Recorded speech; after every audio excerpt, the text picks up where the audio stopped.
What is the lasting solution when materialistic thoughts repeatedly trigger rational questions during self-enquiry process?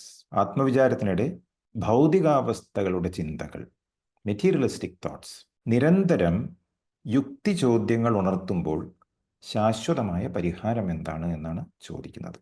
സാധാരണഗതിയിൽ എല്ലാവർക്കും ഉണ്ടാകുന്നൊരു പ്രശ്നമാണിത്. നമ്മളൊരു material വേൾഡിലാണല്ലോ ഉള്ളത്. അതിൽ നിന്നും കുറച്ച് സമയം കണ്ടെത്തി നമ്മൾ ആത്മവിചാരത്തിലേക്ക് പോവുകയാണ്, സ്പിരിച്വാലിറ്റിക്ക് തിരികെയാണ്. ഇസ്ന്റ് ഇറ്റ്? അപ്പോൾ മെറ്റീരിയൽ ആയിട്ടുള്ള ചോദ്യങ്ങൾ വന്നുകൊണ്ടേയിരിക്കും. അപ്പോൾ ഈ ചോദ്യം ഇവിടെ നമ്മൾ എടുക്കുന്ന സമയത്ത്, പരിഗണിക്കുന്ന സമയത്ത് ആത്മീയതയാണ് കുറച്ചുകൂടെ മെച്ചം എന്ന രീതിയിൽ നമ്മൾ ആൻസർ ചെയ്യുന്നില്ല. അങ്ങനെ നോക്കേണ്ട ആവശ്യമില്ല. ഭൗതികതയേക്കാൾ മെച്ചപ്പെട്ടത് ആത്മീയതയാണ് എന്ന ഒരു സ്റ്റാൻഡിലല്ല ഇത് ആൻസർ ചെയ്യുന്നത്. കാരണം അങ്ങനെ ആൻസർ ചെയ്ത് കഴിഞ്ഞാൽ ശരിയാവില്ല, അതൊരു ബയസ്ഡ് ആയിട്ടുള്ള ഒപ്പീനിയൻ ആവും. രണ്ടും ഒരുപോലെ നല്ലതാണ് എന്ന ഒരു സ്റ്റാൻഡിൽ നമ്മൾ നിൽക്കാൻ പോവുകയാണ്. കാരണം ഭൗതികതയാണ് ശരിക്കും ബെറ്റർ എങ്കിൽ എന്തിനാ അത് ചെയ്യേണ്ട ആവശ്യം? ഒരാവശ്യമില്ല അല്ലേ? വെറുതെ സമയം കളഞ്ഞ് നമ്മൾ ഈ ആത്മവിചാരം പ്രാക്ടീസൊക്കെ ആയിട്ട് പോയിട്ട് അതിലും നമുക്ക് വേണ്ടത് കിട്ടുന്നില്ല എങ്കിൽ പിന്നെ പ്രയോജനമുണ്ടോ? ഇല്ല. So we will take this question from that stand point. ആദ്യം മെറ്റീരിയലിസം എന്താണെന്ന് നമുക്ക് നോക്കാം. കേംബ്രിഡ്ജ് ഡിക്ഷണറിയിൽ the believe that money, possessions and comfort are the most important things to obtain in life. ഭൗതികവാദം എന്ന് പറഞ്ഞാൽ എന്താണ്? പണവും സ്വത്തുക്കളും സുഖ സൗകര്യങ്ങളും ജീവിതത്തിൽ നേടാനുള്ള ഏറ്റവും പ്രധാനപ്പെട്ട കാര്യങ്ങളാണ് എന്ന വിശ്വാസമാണ് പറയുന്നത്. കേംബ്രിഡ്ജ് ആണ്. അവരും വിശ്വാസം എന്നാണ് പറയുന്നത്. അവർക്കും വലിയ ഉറപ്പില്ല തോന്നുന്നില്ലേ? മെറ്റീരിയാലിറ്റി ആണ് ഇമ്പോർട്ടൻ്റ് എന്ന് അവർക്ക് പോലും ഒരു സംശയമുള്ളതായിട്ട് ഈ ഡെഫിനേഷനിൽ തോന്നുകയാണ്. ഈ വിശ്വാസത്തിൽ ഊന്നിയാണ് അനവധി ആളുകൾ ശരിക്കും ജീവിക്കുന്നത്. കറക്റ്റില്ലേ? ഇതിനെ കുറ്റം പറയാൻ കഴിയില്ല. കാരണം മനുഷ്യൻ്റെ അനുഭവ കേന്ദ്രം ഇതാണ്, ഭൗതികതയാണ്. പണം ലഭിക്കുന്ന സമയത്ത് നമുക്ക് സന്തോഷമുണ്ടാകുന്നുണ്ട്. സ്വത്ത് വർധനവുണ്ടാകുന്ന സമയത്ത് നമുക്ക് സന്തോഷമുണ്ടാകുന്നുണ്ട്. അപ്പോൾ ചോദ്യത്തിൽ മെറ്റീരിയലിസ്റ്റിക് തോട്ട്സ് ആത്മവിചാരം ചെയ്യുമ്പോൾ വരുന്നു എന്ന് പറയുന്നതിൽ യാതൊരു തെറ്റും ഇല്ല. സത്യത്തിൽ നമുക്ക് സ്ഥായിയായ സന്തോഷം ഇവ നൽകുന്നുണ്ടോ എന്ന് നോക്കണം. പണം ഇല്ലാത്ത ഒരു വ്യക്തിക്ക് പണം ലഭിക്കുമ്പോൾ നല്ല സന്തോഷം ഉണ്ടാവും. ആ പണമില്ലാത്ത വ്യക്തിക്ക് പണം നേടി നേടി പണം നന്നായിട്ടായി. പിന്നെ പണം ലഭിക്കുമ്പോൾ അതേപോലെ സന്തോഷം ഉണ്ടാവുമോ? ഇല്ല.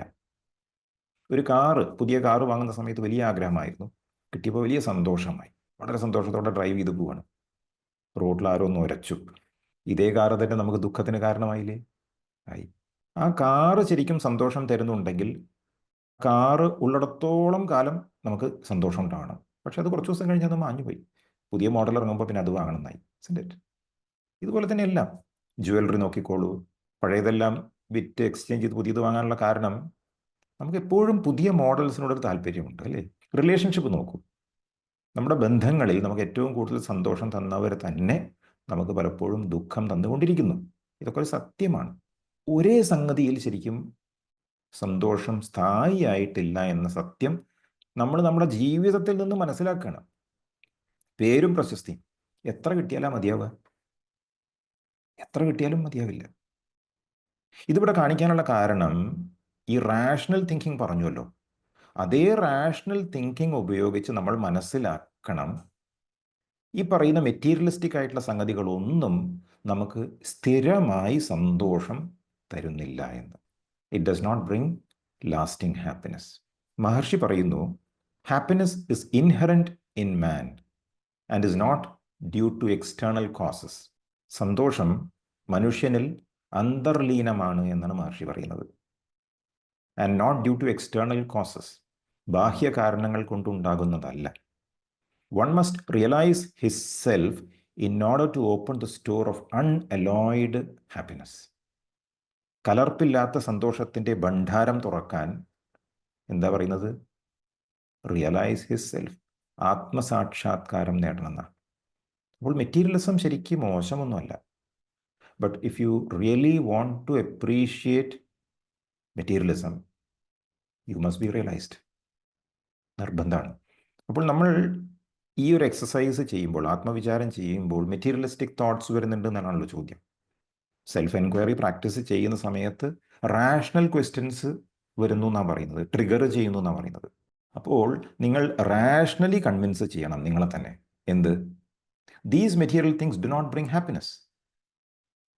ഒരു പക്ഷേ ഹാപ്പിനെസ് തൽക്കാലം കൊണ്ടുവരുന്നുണ്ടെങ്കിലും സ്ഥിരമായി ഹാപ്പിനെസ് തരുന്ന ഒന്നല്ല മെറ്റീരിയൽ ആയിട്ടുള്ള ഒരു സംഗതികളും, വ്യക്തികൾ പോലും. റൈറ്റ്? ചെറിയ കുട്ടികൾ വലുപ്പം വയ്ക്കുന്ന സമയത്ത് കുട്ടികൾ മാറിയതിൽ വിഷമാണ്, പറഞ്ഞനുസരിക്കുന്നില്ല, അല്ലേ? പറയും പേരൻസ്, നീ ചെറുതാകുമ്പോൾ എത്ര നല്ല കുട്ടിയായിരുന്നു, ഇപ്പം നിനക്ക് അത്യാവശ്യം ബുദ്ധിയൊക്കെ വെച്ചു, നീ എന്നെ പഠിപ്പിക്കാൻ തുടങ്ങി എന്ന് പറയൂലേ. വളർന്നപ്പോഴേക്കും കുട്ടിയുടെ ഭാവം മാറി, പേരൻസിനത് അംഗീകരിക്കാൻ കഴിയുന്നില്ല. എന്നാൽ ആ കുട്ടി വളർച്ച ഉണ്ടായിട്ടില്ലെങ്കിൽ എന്തായിരിക്കും അവസ്ഥ? അതിൽ കൂടുതൽ വിഷമമില്ലേ പേരൻസിന്? രണ്ടും പ്രശ്നമാണല്ലേ. Either way people are unhappy. അപ്പം ഇവിടെ നമ്മൾ റാഷണലി കൺവിൻസ് ചെയ്യാണ് നമ്മുടെ സന്തോഷം ഇതിലൊന്നുമല്ല. ഓക്കെ, അപ്പം ഈ ഒരു കറക്റ്റായിട്ടുള്ള അണ്ടർസ്റ്റാൻഡിങ് വന്നു കഴിഞ്ഞാൽ പിന്നെ നമ്മൾ ആത്മവിചാരം ചെയ്യുമ്പോൾ ഇതിനെക്കുറിച്ചുള്ള ചിന്ത വരികയാണെങ്കിൽ പഴയ രീതിയിലുള്ള ഒരു സ്ട്രെങ്ത് ഉണ്ടാകില്ല ആ ചിന്തകൾക്ക്, വീര്യം കുറഞ്ഞിരിക്കും. ചിന്തകൾ വന്നോട്ടെ, കാരണം നമുക്ക് ആത്മവിചാരത്തിൽ വേണ്ടത് ചിന്തകൾ തന്നെയാണ്. ചിന്തകൾ വരുമ്പോൾ മഹർഷി പറയുന്നു, to whom do these thoughts arise എന്ന് അന്വേഷിക്കാനാണ് പറയുന്നത്. ആരിലേക്കാണ് ഈ ചിന്തകൾ കടന്നു വരുന്നത്? അപ്പോൾ മെറ്റീരിയലിസത്തിന് ചിന്തകൾക്ക് വളരെ വീര്യമുണ്ടെങ്കിൽ, സ്ട്രെങ്ത് ഉണ്ടെങ്കിൽ നമുക്ക് ഈ ചോദ്യം ചോദിച്ചാലും അവിടെ വില പോകില്ല, നമ്മളെ പുള്ളി ചെയ്തുകൊണ്ടിരിക്കും.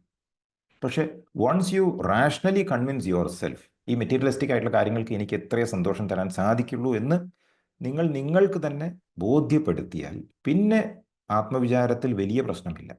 അപ്പോൾ ഈ ചിന്ത വന്നോട്ടെ. ചിന്ത വരുന്ന സമയത്ത് നിങ്ങൾ ചോദിക്കാം, ആരിലേക്കാണ് ഈ ചിന്ത വരുന്നത്? എന്തായിരിക്കും ആൻസർ വരിക? ഐ എന്ന് വരും, എന്നിലേക്കാണ് വരുന്നത്, ടു മീ, എന്നിലേക്കാണ് വരുന്നത്.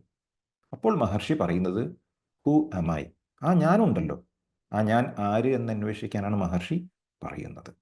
ഇങ്ങനെയാണ് നമ്മൾ ആത്മവിചാരം ചെയ്യേണ്ടത്. ഈ ഐയിൽ നമ്മൾ ഉറച്ചു നിൽക്കണം. ഈ ഐയിൽ ഉറച്ചു നിന്നുകൊണ്ട് ആ ഞാൻ ആര് എന്ന് അന്വേഷണം തുടർന്നുകൊണ്ടേ ഇരിക്കണം.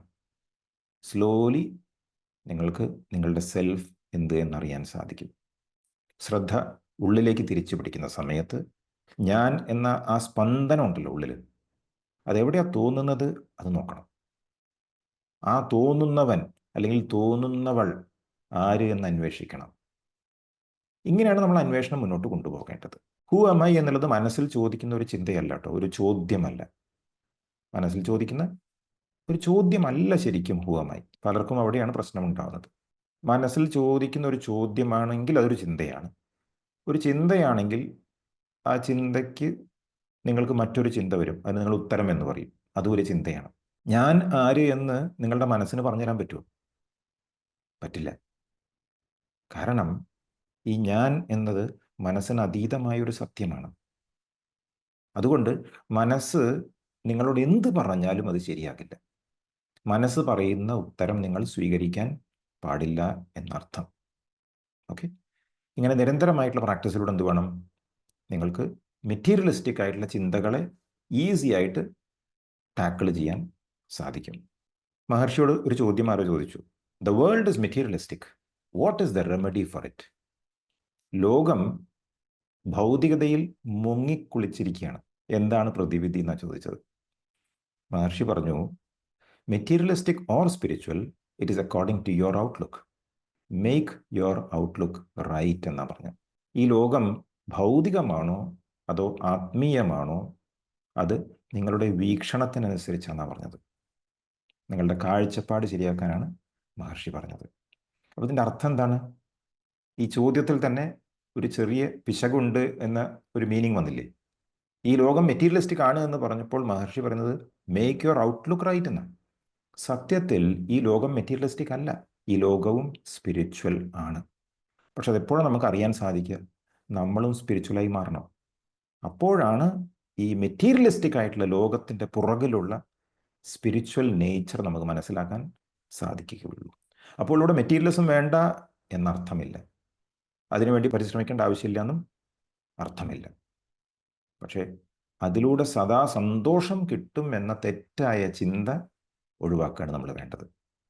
ആ തെറ്റിദ്ധാരണ നമ്മൾ ഒഴിവാക്കണം. ആ തെറ്റിദ്ധാരണയുടെ കാരണം എന്താണ്? അവിദ്യ, ഇഗ്നോറൻസ്. എവിടെ നമ്മൾ സന്തോഷം കണ്ടെത്തേണ്ടത്? നമ്മുടെ ഉള്ളിലാണ്. ഓക്കെ, ഈ സത്യം തിരിച്ചറിഞ്ഞുകൊണ്ട് നമ്മൾ എന്ത് ചെയ്യും? ചെയ്യേണ്ട ജോലിയെല്ലാം ചെയ്യും. അതിൽ സന്തോഷം ലഭിക്കില്ല എന്ന് അറിഞ്ഞുകൊണ്ട് നമ്മൾ അതിനു വേണ്ടി പ്രയത്നിക്കുമ്പോൾ അതിന് പറയുന്നു നിഷ്കാമകർമ്മ എന്ന്. ഓക്കെ, നമ്മൾ സെൽഫിലാണ് ഇരിക്കുന്നത്.